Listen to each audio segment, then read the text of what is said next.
ગુજરાતના ગાંધીનગરમાં BZ financial services અને બીઝેડ ગ્રુપે બેંકો પાસેથી ઊંચા વ્યાજનું વચન આપીને આશરે 6,000 કરોડની છેતરપિંડી કરી છે.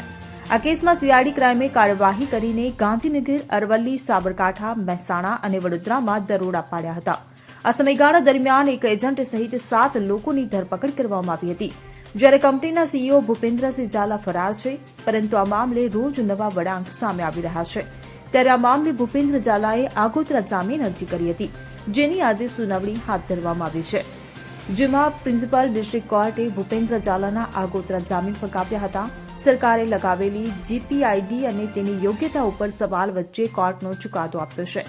પ્રિન્સિપલ ડિસ્ટ્રિક્ટ જજના ચુકાદા બાદ હવે ગમે તે સમયે ભૂપેન્દ્ર ઝાલાની ધરપકડ થઈ શકે છે. ત્યારે હવે આગોતરા જામીન ફગાવ્યા બાદ હવે આ 6,000 કરોડના કૌભાંડી ભૂપેન્દ્ર ઝાલાની ધરપકડ ક્યારે કરવામાં આવે છે તે હવે જોવાનું રહ્યું. Bureau report CN24 news. હવે જુઓ દેશ દુનિયાની તમામ ખબરો તમારી આંગળીના ટેરવે. ઉઠાવો મોબાઈલ અને Google Play Store પરથી ડાઉનલોડ કરો અમારી CN24 ન્યૂઝ મોબાઈલ એપ.